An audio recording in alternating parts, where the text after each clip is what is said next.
beautiful, Sonia. I can't even, like, there were so many lines in there that stunned me. But hi, everybody. My name is Gulet Isse, visual descriptor. I am wearing a light orange button down, a white headscarf. I am a medium brown skinned Black person, and in the background, I have a white wall, white door, and a purple, pink, and green tapestry.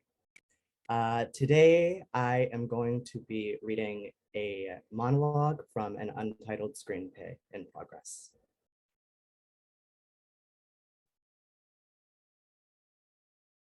I'm not usually an insomniac, but rest escapes me when you float across my mind, which is more often than I care to admit.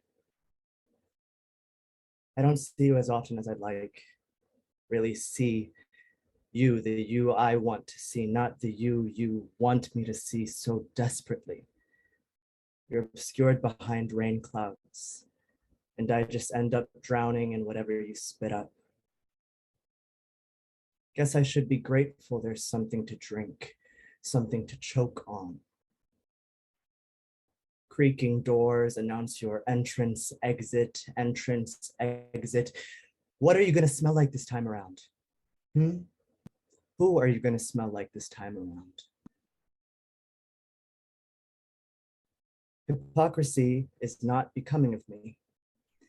It's knocking down my door again, and I am hiding. I don't want to see it. I don't want it to lay its grimy eyeballs upon me.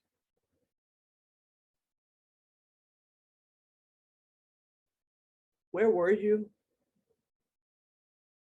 You seem farther away, and yet you are right here. You are standing right in front of me. I doubted myself, but I don't want you to think that I ever doubted you, because quite frankly, you are the clearest thought I've had all day. You are ringing in my ears, and I can't see straight. Who do I turn to? I left my family in what feels like another dimension, and I can't say that I'm alone, but I have nowhere to go. And somehow that feels worse. You have no idea.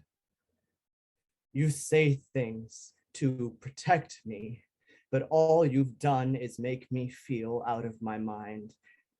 I don't want to sleep tonight because you'll be there too. There just isn't enough room for me anymore. You're not bad. You're human. And I'm not as good as I thought I was. Matter of fact, I'm pretty fucked up.